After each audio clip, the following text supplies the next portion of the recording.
Friends, আজকে আমি ইউটিউবে দেখেছিলাম একজন ম্যাডাম কেক বানাচ্ছে কাপ দিয়ে।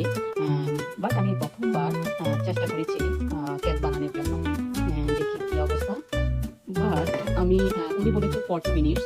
ইউটিউবে যখন আমি ওয়াচ করলাম 40 মিনিটস পরে যখন আমি দেখলাম যে কেকটা টাচ করে স্পুন দিয়ে চেক করলাম, তখন দেখতেছি যে না, হয় নাই।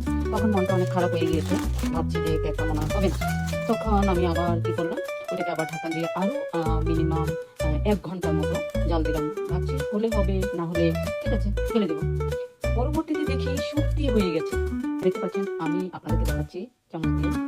দেখুন, চামচটা কিন্তু একদম ক্লিয়ার, তার মানে কি কেকটা হয়ে গেছে। দ্যাট মিনস উনি বলেছিল 40 মিনিটস, বাট এটার সময় লেগেছে 1 hour 30 মিনিটস। তারপরে গিয়ে কেকটা হয়ে গেছে। ফাইনালি আমি অনেক খুশি, কারণ অনেক কষ্ট করে আমি এটা প্রিপারেশনটা নিয়েছি, করেছি, অনেক সময়ের কাজ, অনেক কিছু লেগেছে। কিন্তু যদি না হতো মনটা কত খারাপ হতো। যাই আইডিয়া করে আমি রাখলাম, দেখা যাক কি হয়। থ্যাংক ইউ সবাইকে। আপনাদের যদি ভালো লাগে লাইক, কমেন্টস, শেয়ার অবশ্যই করবেন। আর আমি সেকেন্ড বার যখন বানাবো তখন আমি স্টার্টিং থেকে আপনাদেরকে দেখাবো। সত্যি আমি অবাক হয়ে গেলাম।